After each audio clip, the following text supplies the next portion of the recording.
This is Isaiah chapter 53, verse 1. It says, Who hath believed our report? And to whom is the arm of the Lord revealed? First and foremost, I want to give all praises and glory to Yahweh, Ba'ashem Yahushua, Ba'ashem HaKadosh. Double honors to the apostle, great millstone, who rule well, and peace and salutations to the elders and Akim pushing this truth and sincerity. And to the elect who are receiving this truth, I say grace be unto you. I'm the brother Kahan from the GMS Dallas camp. Just come to you today with a quick lesson. Just wanted to go to hit a couple of points in Isaiah, the 53rd chapter. Just going into the prophecy of Yahushua's suffering. And, I hope this lesson is edifying to the flock. So, Baruch Shah, I'm going to continue on in Isaiah, the 53rd chapter. And I'm going to go back and forth between the KJV and the NLT just to, give further edification. It says, For he shall grow up before him as a tender plant and as a root out of a dry ground. He hath no form, no comeliness, and when we shall see him, there is no beauty that we should desire him. Right? So let me go into, the NLT just to break it down a little further, Salaki. Okay, so it says what? Who hath believed our message, and to whom has the arm of the Lord been revealed? That's right. Yahweh Shai has revealed his message through the prophets, man. Amos, the 3rd chapter goes into that. So we give our praise to Yahweh Shai for giving us that spirit of truth, man, so that we can have comfort in what we're doing. We can believe in what we're doing. And we know it's the right thing to do, because this world is filled with all kinds of, philosophies and things that, make Jake bugged out, make Jake think that he's really on a level. But this truth, man, is the true wisdom, the true riches, man. Right? This is Romans 11:33. Right? It says, Oh, the depth of the riches, both of the wisdom and knowledge of Yahweh. Salaki. How unsearchable are his judgments, and his ways past finding out, man. Verse 34, For who hath known the mind of the Lord, or who hath been his counsel? That's right, man. Everything that Yahweh reveals to us, man, is to show us a pure and righteous path, man, and to be obedient to that path. And that's what Yahweh Shai is being prophesied in Isaiah the 53rd chapter is going into, man. Yahweh Shai was obedient to the plan of Yahweh, his father, man. For what? He is despised and rejected of men, a man of sorrows and acquainted with grief. And we hid as it were our faces from him. He was despised, and we esteemed him not. So what does that say in the NLT? Right? It says, he was despised and rejected by mankind, a man of suffering and familiar with pain, like one from whom people hide their faces. He was despised, and we held him in low esteem. That's right, man. Yahweh Shai came before his own creation and was degraded before his own creation. Can you imagine that? Imagine the son of power, the son the power that created everything. Came down in a very low and meek, this feeble, weak state that we're in, this flesh, right? And he was degraded before his own people, man. See, just to show us that whatever we go through, we have Yahweh Shai as an example, as to push forward, man, and to keep striving, because we at the end of the day, we know Yahweh's plan is gonna be good for us. Let's get that in. Let me go on Luke chapter 9, verse 22. Luke 22. Right? I started 20. He said unto them, But whom say ye that I am? And again, this is going into the account of Yahweh revealing who Yahweh Shai was to Peter. Again, that was wisdom that was given to Peter to have that understanding. And he straightly charged them and commanded them to tell no man that thing.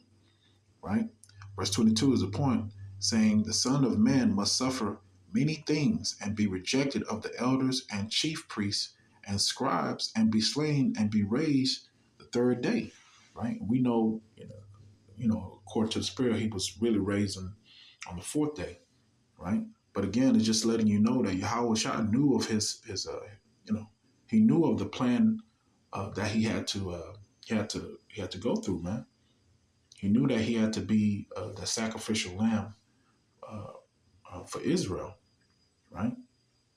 So he was a man of many sorrows, man. He was a man of a lot of, grief, you know.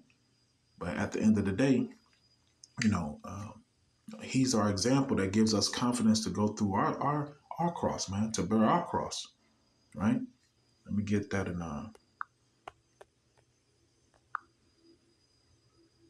right? Matthew 10, verse 38. He said, and he that taketh not his cross and followeth after me is not worthy of me. Right? So again, Yahweh Shah understood uh, that those who are going to witness, uh, everything that he did when he came on the scene, and even up to being crucified, he understood that that was going to give the disciples that spiritual charge, that spiritual understanding to know that they can go through their own trials, man. Let me get another scripture. This is Mark 8, verse 34. Right? It says, and when he had called the people unto him with his disciples, also he said unto them, whosoever will come after me, let him deny himself and take up his cross and follow me. So whatever we go through, man, it's a part of that. It's a part of following Yahweh Shah, man. Whatever Yahweh Shah has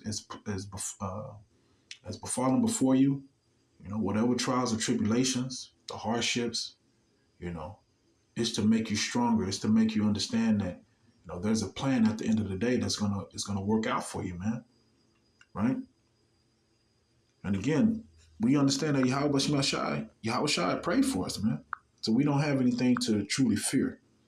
It's John 17.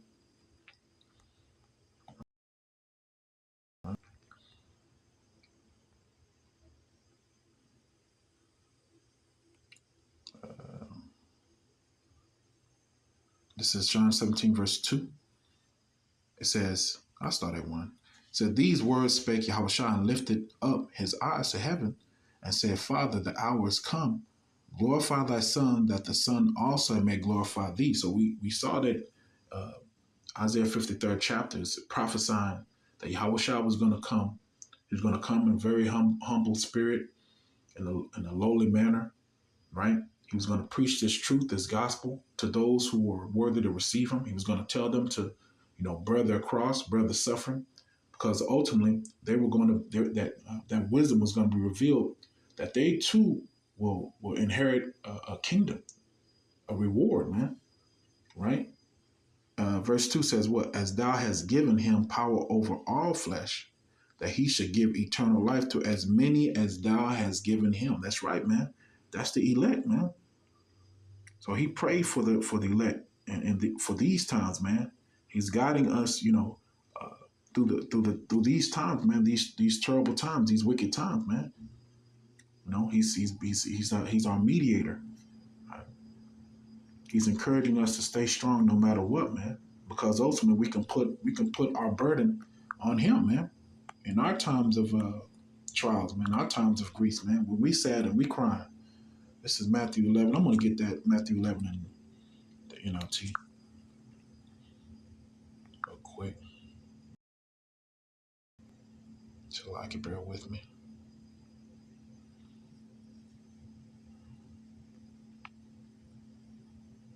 Matthew 11 and 25.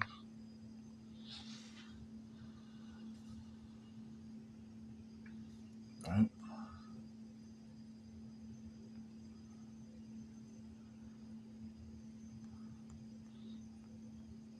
Matthew 11, verse 25.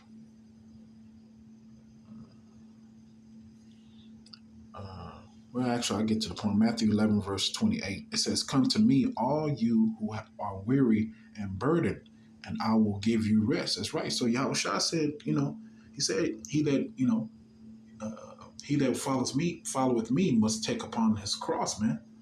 You know, basically, we read in the Matthew the 10th chapter that he says, if you're not worthy of taking your cross, you're not worthy of Yahushua. But again, those who receive Yahushua, receive that wisdom, understand that Yahushua is our rest, man. You know, any problems that we have, we can go to him. We can pray, we can fast. He says, "Come to me, all you who are weary and burdened, and I will give you rest. Take my yoke upon you and learn from me, for I am gentle and humble in heart, and you will find rest for your souls. For my yoke is easy and my burden is light." That's right, man. Yahushua knew ultimately that the burden that he was going to face, man, was nothing compared to the reward that he was going to receive, man. Right? So we have to have that same mindset, right? Because Acts 22, Acts 14 chapter says, "What through much suffering we must enter the kingdom of Yahweh," man. So times that we are going to get harder, man. It's only going to get harder, But ultimately we will triumph in Yahweh Shai, because you just speaking as a man, Yahweh Shai understood that the true version of himself was him sitting on the right hand side of the Father, man. The body that you know he received on earth, man, wasn't his true nature, man. That wasn't his true form, and he understood that it had to be a sacrifice, man. So we, Yahweh Ratazah, we of that number of the elect, man, we have to understand that these bodies, man, are not our true versions, man. Yahweh is just speaking as a man again. Yahweh is sitting on the throne and he's looking down on us, and he's seeing the version that we're in, this low state that we're in. But he also has prophesied, man, that you know, we're gonna be greater than what we are right now, man. He's seeing us through the blood of Yahweh Shai, you know, as he did with Job, man. Yahweh already knew that Job was gonna be rewarded. He prophesied his reward. That's why Satan, he let Satan try him, man. Right? So again, we understand that this version of ourselves, man, it's like this is a we know that how Shai sees things, far beyond, you know, man's capability, man. So he's seeing us in our future form. He's looking down at us. I'm just speaking as a man again. He's looking down at us and he's seeing us in this past state. But he's seeing the future version of us, the version that's gonna receive those heavenly bodies, man. So at the end of the day, we don't have anything to worry about. Everything that comes before us, man, is gonna get us to that point, man. That's why we hope for good, man. Let me get that in Sirach, the second chapter. Again, this is just really a lesson of exhortation, man, because I know brothers are going through a lot of stuff right now. Uh, Praying for all you brothers. This is Sirach chapter 2, verse 3. It says, "Cleave unto him and depart not away, that thou mayest be increased at thy last end." Scriptures goes into better is the end of the thing than the beginning of the thing, man. So our current state, man, our current weak natured state right now, man, is nothing that's going to be compared to the glory that's going to be revealed to us, man, in the kingdom, man. But right now, again, we have that grace period. We still have to have joy in all the things that we go through, whatever trials and tribulations that, brothers are all across the world who are, searching righteousness, searching Yahweh Shai in spirit and in truth, man. Verse 4 says, "Whatsoever is brought upon thee, take cheerfully, and be patient when thou art changed to a lower state." That's right, man. So we know that, we have to go through a lot of things in this lower state, you know. But at the end of the day, you know, Yahweh Tazah, we of that number of the elect. We're gonna be changed, man. We're gonna be changed towards our true nature, man, our true state, man. Verse 5 said, "What? For gold is tried in the fire, and acceptable men in the furnace of adversity." That's right. Believe in Him, and He will help thee. That's what we're doing, man. We're believing in Yahweh Shema Shah, and He's helping us. The more we, fast, pray, you know, and we ask Him for more of the Spirit to do those things as well. It says, "Order thy way aright, and fear the Lord. Wait for His mercy, and go not aside, lest ye fall. Ye that fear," verse 8, "ye that fear the Lord, believe Him, and your reward shall not fail." That's right, bro. That's what we're doing, man. Yahweh, as it stated in Isaiah the 53rd chapter, Yahweh Shai is revealing all this wisdom, you know, that He's already prayed for the elect, man, to receive their reward, to have it, man, to receive those crowns, as Yahweh Shai did. This is Acts chapter 7, verse 55. This is the story of Stephen, in his last end. This is Stephen was stoned because he was preaching to those gainsayers, and they got mad and they stoned him. It says, Acts chapter 7, verse 54, "When they heard these things, they were cut to the heart, and they gnashed on him with their teeth. But he, being full of the Holy Spirit, looked up steadfastly into heaven and saw the glory of Yahweh, and Yahweh Shai standing on the right hand of Yahweh, and said, Behold, I see the heavens open, and the Son of Man standing on the right hand of Yahweh. Then they cried out with a loud voice, and stopped their ears, and ran upon him with one accord, and cast him out of the city, and stoned him. And the witness laid down their clothes at young man's feet, whose name was Saul." So again, that was Saul before he, Saul had to, who later on became Paul, witness, Stephen's death, man. But at the end of the day, we're doing what Stephen doing, like verse 59 said, "And they stoned Stephen, calling upon Yahweh and saying, Lord Yahweh shall receive my spirit." So again, our true state, bro, this is not our true state. Yahweh Shai, basically did everything that he did for the glory of the elect, man. He died on the cross for the glory of the elect, man. So the elect are going to receive their true version of themselves. They're going to be rewarded, man. That's our faith. That's why we continue to do what we do, man. We give hope to those who are without right now, because Yahweh Shai gives us hope, and that's what the elect men are going to do. They're going to continue to strive because they understand that Yahweh Shema Shai is our only hope of getting out of this place, man, getting out of this low state and being returned, to our true glory, man. So anyway, I hope this wasn't too long, but again, this is just an exhortation lesson. I want to give all praises and glory to Yahweh, Ba'ashem Yahushua, Ba'ashem HaKadosh. Double honors to the Apostle Great Millstone, who will well. Peace and salutation to the elders and Akim pushing this truth and sincerity, and to the elect who are believing in Yahweh B'Shem Yahshai in truth and sincerity. I say grace be unto you, man. Keep pushing, keep striving for your reward, man. Your crown is already there. Just walk in your prophecy. Walk towards greatness, man. We're about to get out of here. Shalom.